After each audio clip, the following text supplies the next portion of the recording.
جیسے کبوتر میں دیکھ لو آپ, کبوتر میں بچے کا باپ بھی مل کے پالتا ہے اور ماں بھی مل کے پالتی, پورے 12 گھنٹے کی ڈیوٹی ہوتی ہے.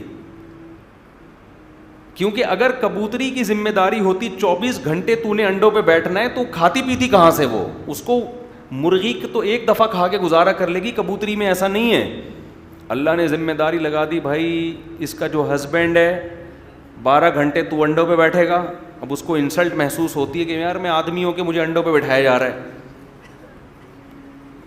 لیکن وہ اپنی بے عزتی برداشت کر لیتا ہے کہ بھائی نسل بڑھانی ہے, نسل ختم نہ ہو جائے, تو 12 گھنٹے وہ بیٹھے گا, 12 گھنٹے اس کی مادہ بیٹھے گی. کبوتر کی بات چل نکلی ہے تو جنرل نالج کے لیے ایک بات بتاتا چلوں. اگر کبوتری مر جائے نا, کبوتری مر جائے تو کبوتر پھر بھی اپنے بچوں کو پالتا ہے, اور وہ شادی نہیں کرتا, کسی کبوتری کو قریب نہیں آنے دیتا. وہ نہیں کرتا, وہ پالتا ہے کہ جب تک بڑے ہو کے نکل نہیں جاتے. لیکن کبوتر اگر مر جائے نا, تو کبوتروں کو, دوسرے کبوتروں کو جب پتہ چلتا ہے نا یہ فیمیل بیوہ ہو گئی ہے اور اس کا ہسبینڈ مارکیٹ سے شارٹ, تو وہ اس کبوتری کو چھوڑتے نہیں ہیں. جس کا رزلٹ یہ نکلتا ہے کہ کبوتری مجبور ہو کے کسی سے شادی بیاہ کر لیتی ہے, اور پھر وہ بیچاری چاہتی ہے اپنے بچوں کو پالنا, لیکن کبوتر اس کے بچوں کو برداشت نہیں کرتا, اور پھر ان بچوں کی بالآخر بڑی بے دردی کے ساتھ موت واقع ہوتی ہے. یہ منظر ہم نے دیکھا ہے. ہمارے گھر میں کہیں کبوتروں نے گھونسلہ بنایا ہوا تھا کھڑکی کی طرف, روشن دان کی طرف, تو وہ بیچارہ کبوتر کہیں پنکھے میں آ کے شہید ہو گیا, کبوتری بیوہ ہو گئی. اب ہوتا کیا تھا, میں تو روزانہ دیکھتا تھا نا کہ کبوتر کے چھوٹے چھوٹے بچے نا ایسے منہ کھول کے بیٹھے ہوئے ہوتے تھے کہ ابو امی آ رہے ہیں, کھانا لے کے آ رہے ہیں. جیسے ہی ماں آتی تو وہ او چی چی جیسے بچے شور مچاتے ہیں, ماں ان کو منہ میں دانہ ڈالتی. پھر اماں کہیں چلی جاتی تو ابا آتے, وہ دانہ ڈالتے. اب کیا ہو گیا ہے کہ وہ بڑا پیارا منظر ہوتا ہے دیکھنے کا, ماں باپ کی محبت نظر آ رہی ہوتی ہے اس میں, چھوٹے چھوٹے معصوم بچے منہ کھول کے کھڑے ہوئے ہیں, اور کبھی اماں آ کے دانہ کھلا رہی ہیں, کبھی ابا آ کے دانہ کھلا رہے ہیں. وہ ابا کا بیچارے کا انا للہ ہو گیا. اب میں نے وہ منظر دیکھا نا, ایسا منظر کہ آدمی کی آنکھوں سے آنسو نکل آئے.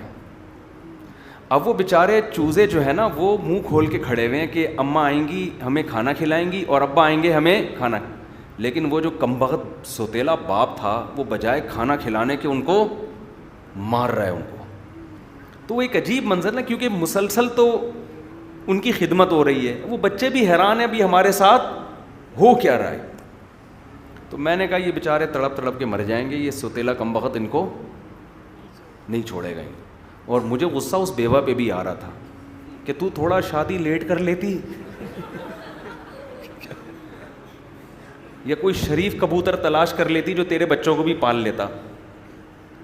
وہ تو جانور ہے نا, انسانوں کو اس پہ قیاس نہیں کیا جا سکتا. تو کوئی شریف بندہ تلاش کر لیتی, نہیں تو تھوڑا ٹھہر جاتی. لیکن شاید ہو سکتا ہے وہ مجبور ہو, باہر کبوتر چھوڑتے ہی نہ ہوں اس کو. تو وہ میرا جسم میری مرضی والی سوچ ہوگی اس کی.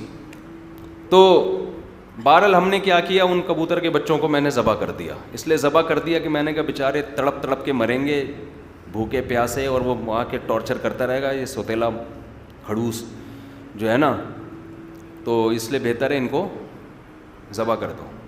اب پتہ نہیں ذبح کر کے کھا گئے یا پھینک دیا, کیا کیا یہ مجھے یاد نہیں ہے, کیونکہ آپ کو تجسس ہوگا کیا کیا ذبح کر کے کیا کیا.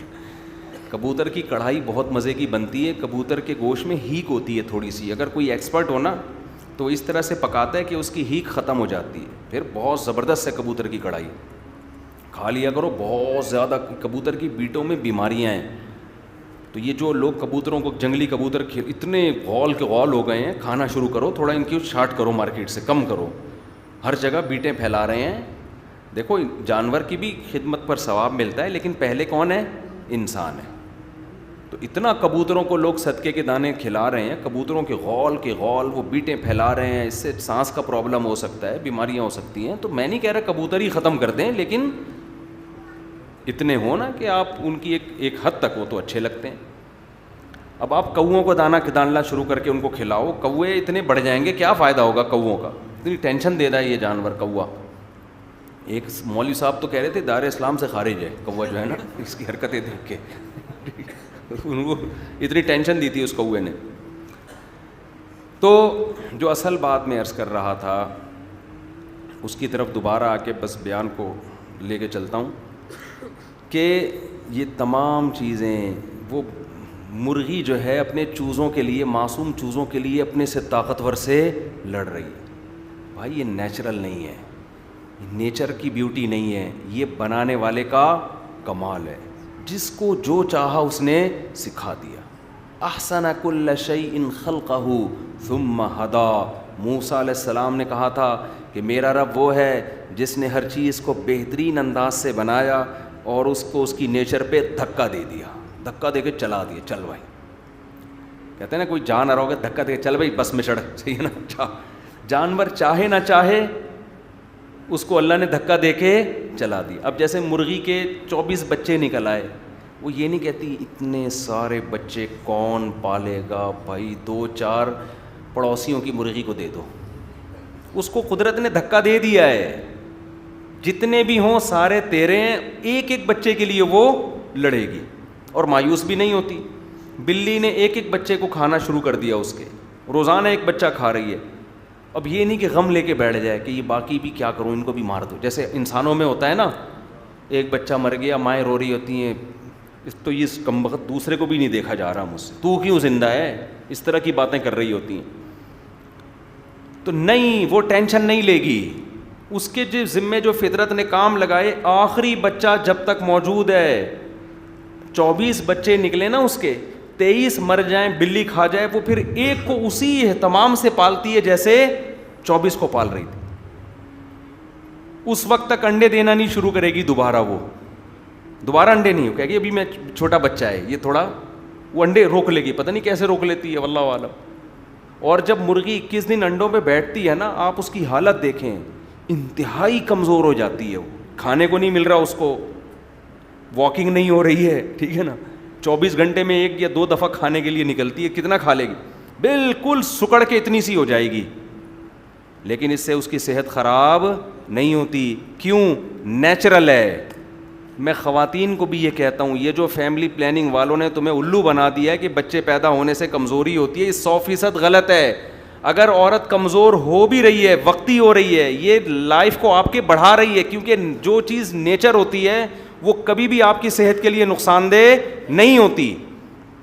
تبھی دیکھو نا عمریں کتنی کم ہو گئی ہیں عورتوں کی, بریسٹ کینسر, اور 50 سال کے بعد 2 درجنوں بیماریاں ہوتی ہیں. جب بھی نیچر سے ہٹو گے, اگر کوئی بیوقوف جا کے مرغی کو مشورہ دینا شروع کر دے کہ تو انڈوں پہ بیٹھے گی تو پگھل کے اتنی سی ہو جائے گی اور تیرا سارا ویٹ لاس ہو جائے گا, ایسا کر تو نہیں بیٹھ.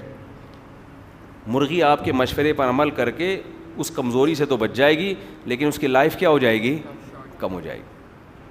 اور کمال کی بات یہ ہے, اتنا کمزور ہوتی ہے مگر اپنے چوزوں کے بعد پاور اس میں زیادہ آ جاتی ہے, طاقت اس میں,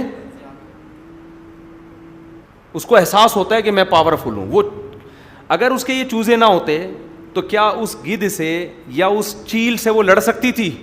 سوال ہی پیدا نہیں ہوتا. لیکن جہاں اس کے درجنوں چوزے آئے, اب وہ کس سے لڑ رہی ہے؟ اپنے سے طاقتور سے, اور اس کو شکست دے رہی ہے. بلی قریب نہیں آتی جب تک مرغی, حالانکہ مرغی, بلی کے سامنے مرغی کی کیا اوقات ہے بھائی, آپ بتاؤ. 2 ٹکے کی حیثیت نہیں ہے. اگر بلی اور مرغی کا آپ رنگ میں مقابلہ کرائیں تو کون جیتے گا؟ بلی جیتے گی. مرغی کیا کر لے گی بلی کا؟ بلی کے پنجے ہیں, اس کے نوکیلے ناخن ہیں, اس کے نوکیلے دانت ہیں. مرغی اگر پنجوں سے پکڑے گی تو کھڑی کس پہ ہوگی؟ اسٹول لانا پڑے گا. وہ کہے گی بھائی یا تو میں ان پنجوں پہ کھڑی ہو جاؤں یا ان پنجوں سے بلی سے لڑ لوں. اسٹول لے کر آؤ تاکہ میں اس پہ کھڑی ہوں, پھر میں اس سے مکے ماروں گی. اس کے کوئی کمپیئر ہی نہیں ہے. خوراک ہے بلی کی یہ مرغی. لیکن جب آپ چوزے ہو جائیں, پھر بلی دیکھو, بلی بھاگ رہی ہوتی ہے, مرغی پیچھے پیچھے, بلی آگے آگے, ایسے ہوتا ہے صاحب.